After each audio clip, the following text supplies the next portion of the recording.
Alors salut tout le monde, c'est votre frère Kamel. Encore, je voulais partager quelque chose que le Seigneur met sur mon cœur, je pense. Et c'est toujours par rapport à l'évangélisation, c'est dans quel état d'esprit est-ce que nous allons vers les personnes au final? Est-ce que nous y allons pour voir des miracles? Non, c'est parce que est-ce que c'est pour voir des guérisons? Est-ce que nous y allons vraiment basé sur impulsé par l'amour, inspiré par l'amour que Christ met en nous en fait? Et aujourd'hui, ben, je prévoyais d'aller prendre un petit peu du temps simplement pour moi et le Seigneur, en fait, développer l'intimité, me reposer un peu, me couper de tout ce qui est le rythme de tous les jours, m'éloigner un peu pour prendre le temps de prendre du recul. C'est aussi important d'avoir de ces temps où on est au calme et on parle à Dieu. On se tait aussi pour entendre Dieu parler. Et sur le chemin, je me disais, ben, il faut peut-être que j'essaie de parler aux gens que je vais voir sur la route en attendant d'arriver à l'endroit où je me dirigeais. Et je m'étais dit ça parce que j'avais été très encouragé par une sœur qui disait qu'elle essayait de mettre en place l'objectif d'évangéliser au moins une personne par jour pour ne pas perdre cette habitude, en fait, de ne pas perdre ce désir et ne pas se laisser quelque part conquérir par la peur ou les pensées, les mauvaises pensées, le rejet, etc. Donc, quand j'étais sur la route selon plan, je me disais, bah, c'est là que m'est venue la pensée qu'il faut que cela vienne par de l'amour en fait. Et que si cela ne sort pas de l'amour, effectivement, il y a des jours où on n'aura pas ce qu'il faut pour aller vers les personnes. Déjà, il faut être audacieux, mais cette audace doit être impulsée par l'amour.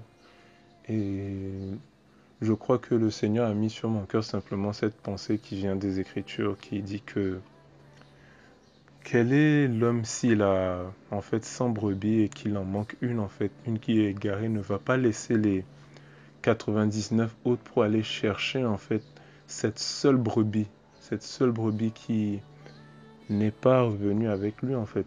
Et je me disais, ah, et dès que j'ai eu cette écriture dans le cœur, en fait, je me suis dit, bah, obligatoirement le Seigneur en ce moment, s'il était là, serait dehors encore en train de parler du royaume de Dieu, d'annoncer la bonne nouvelle, d'annoncer la bonne nouvelle simplement du royaume de son Père au milieu des gens. Et à cet instant-là, j'ai avancé un peu, je suis tombé sur un groupe de 4 mamans musulmanes en plein ramadan et il y en avait une qui avait une attelle à la main. Je suis venu tout simplement en essayant de garder cette écriture dans le cœur. Je disais, en fait, gardons ce cœur du berger qui va aller chercher cette seule brebis. S'il y a parmi toutes ces mamans une seule personne que le Seigneur me puisse simplement s'approcher et puisse faire un dépôt semé ou récolter en allant vers ces mamans, je me suis adressé directement à celle qui avait la telle et qui m'a expliqué. Je lui ai dit bonjour, excusez-moi de vous déranger. Je m'intéresse un peu à ce que vous avez là, comme à la telle que vous avez. J'aimerais savoir simplement sur une échelle de 1 à 10 à combien vous souffrez en fait. Et elle me disait qu'elle venait de ressortir d'une séance d'acupuncture et que là, la douleur était à 3 sur 10. Et qu'en général, il y a des mouvements qu'elle ne peut pas faire. Et des fois, elle dirait même qu'elle a mal à 10 sur 10 dans certaines circonstances. Donc elle me disait aussi, elle témoignait aussi que la séance d'acupuncture lui avait fait beaucoup de bien et qu'elle arrivait à faire des mouvements qu'elle n'arrivait pas à faire juste avant cette séance d'acupuncture. Elle m'a demandé par 2 fois pourquoi est-ce que je demande ça. Et là, je bénis Dieu parce que depuis ce matin, en fait, depuis cette journée, j'avais sans cesse à cœur l'expression bonne nouvelle. Alors je lui ai dit, elle m'a demandé est-ce que j'étais médecin. Je lui ai dit ben non, tout simple, c'est juste parce que j'ai une bonne nouvelle en fait. Elle a continué de se confier sur sur ce petit incident qu'elle avait. Et elle m'a redemandé encore si j'étais médecin. J'ai dit non, c'est parce que j'ai une bonne nouvelle. Et cette bonne nouvelle, c'est que je peux prier, je peux lui proposer de prier pour elle et que quand je prie pour les personnes, il m'arrive de voir Dieu guérir les personnes en fait. Et dès lors, bon, elle s'est levée tout simplement, elle m'a dit touchez-moi s'il vous plaît, est-ce que vous pouvez prier pour moi? Et j'ai simplement posé la main sur son bras d'abord, parce que c'est là que je voyais la telle.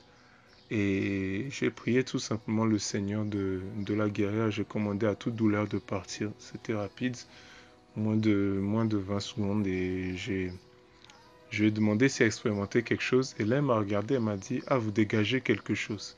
Et elle a commencé à décoller une petite partie de son attelle. Elle m'a dit, touchez l'avant-bras parce que là aussi, ça fait mal, s'il vous plaît. Et là, j'ai encore posé la main sur son avant-bras et j'ai prié.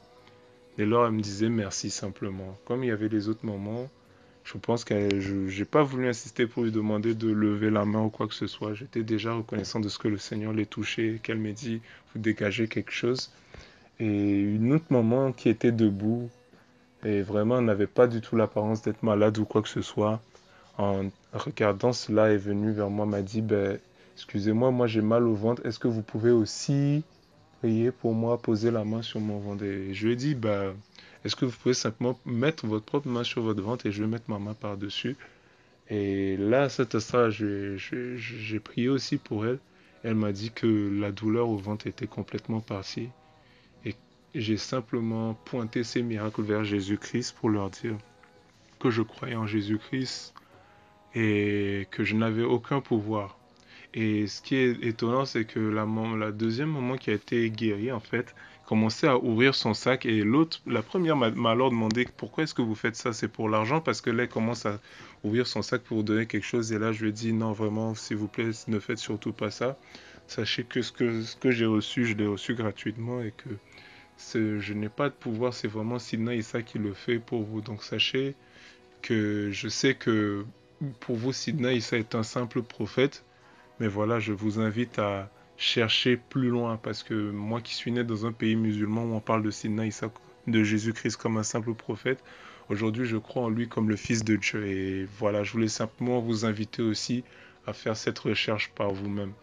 Et je les ai bénis tout simplement et elles étaient reconnaissantes et à cet instant-là, je suis parti.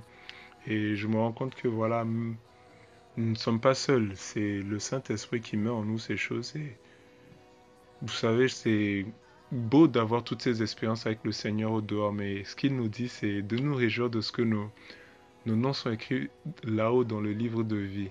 Ce n'est pas les miracles, ce ne sont pas les guérisons, ce ne sont même pas les délivrances dans la rue. Non, c'est vraiment le fait de savoir que nos noms sont écrits dans le livre de vie, qu'on peut expérimenter dès à présent une relation avec le Père et le Fils à travers l'Esprit Saint et qui nous conduit en fait. Et j'étais vraiment encouragé et bluffé de ce que le Seigneur m'a mis dès le matin, cette parole, bonne nouvelle dans le cœur et que ça a ouvert en fait une porte et aussi qui m'est conduit sur la route à aller vers les personnes en gardant ce cœur qui se réjouit de ce qu'une seule brebis puisse être touchée, puisse revenir au Seigneur. Voilà, c'est simplement ce que je voulais partager pour pas être trop long. De me rendre dans la présence du Seigneur. Je vous bénis mes frères et sœurs et à très bientôt.